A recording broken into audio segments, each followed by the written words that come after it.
Welcome back.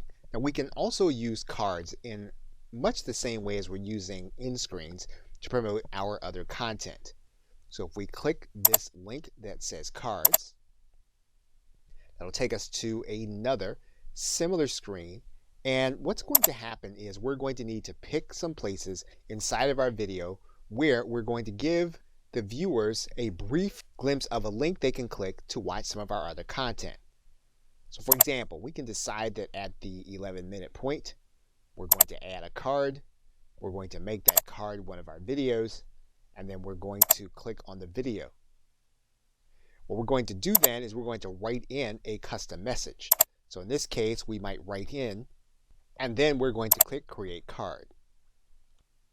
Now what's going to happen is when this point comes in the video, your viewers are going to see this information piece. And all they'll need to do is they click on it. They're then going to be able to click on this card and then click this link to see what you have given them to click on. You can add in some other cards. For example, maybe further into the video, what you're going to do is you're going to click Add Another Card, and it's going to be another video. And then you're going to click the video. You're going to write in a custom message. And then you're going to click Create Card. And then at this point in the video, your viewers are going to see this area. They click on it. They're then going to have this information where they can click and go to another video. So cards obviously have more to them than all of those things. However, if you're trying to get people to see more of your content, then you'll definitely want to use cards and then exercise the capacity you have to drive people to some of your other content.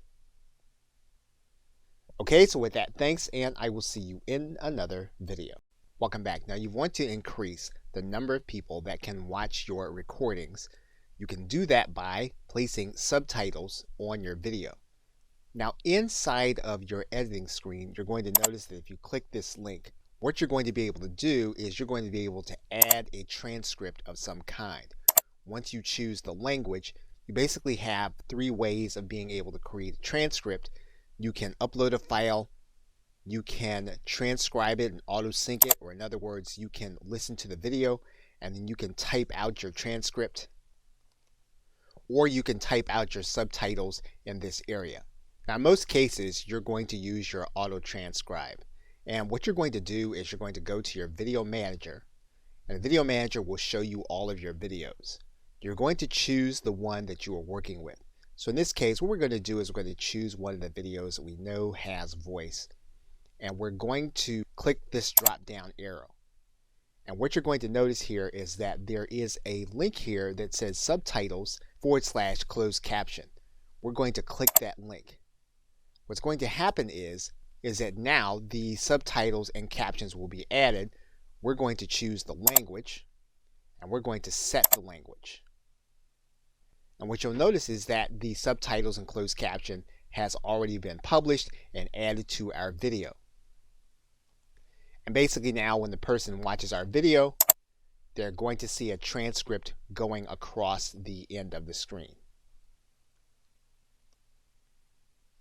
Okay, so with that, thanks, and I will see you in another video. Welcome back. Now, one of the other things you can do to increase the number of people that'll see your recordings is you can place your content into playlists.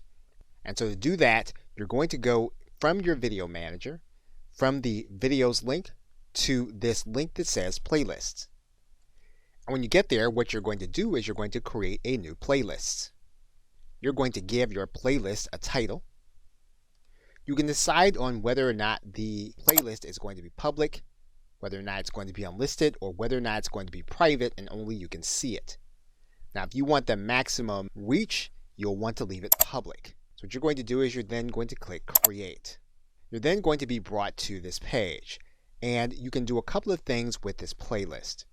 First, what you can do is you can click in this pencil. Then you can add in a description. Once you've done that, if you click outside, then your changes will be saved. You can then click Playlist Settings. Once again, you can decide whether or not the playlist is going to be public. You can determine that you are going to direct how the videos are ordered in your playlist, or you can use an automatic system. You can decide whether or not your playlist can be embedded, so other people can take that playlist and put it on their website or some other web property. And you can determine whether or not this playlist is going to be an official series, meaning that the videos that you place inside of this playlist will only be in this playlist, and that's the only way that they'll be able to be experienced as a group. Now you can determine that some videos will be auto-added to your playlist. So for example, if your title has a certain word in it, you can say that this will be part of your playlist. And there are other rules that you can do.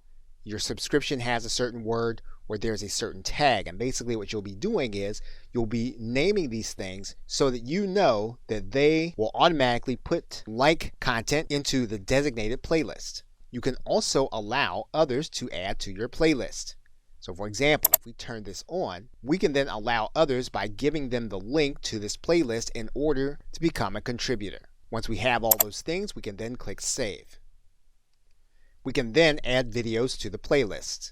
Now there's one more thing with respect to playlists that you'll want to be aware of. And you're going to need to go to the front of your channel in order to see it. Now if you come down to the beginning of your channel, what you're going to see is that we can add in our playlists. So what we're going to do is we're going to click Customize Channel. And then what we're going to do is we're going to add a section. And what we can do is we can determine what that section is going to be. We're going to determine that we're going to add in a single playlist. And what we're going to do is we're going to lay it out in a horizontal row. We're then going to choose a particular playlist. And once we have that playlist selected, we can then click Done.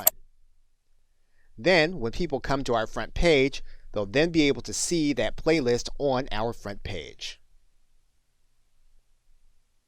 Okay, so with that, thanks, and I will see you in another video. Welcome back.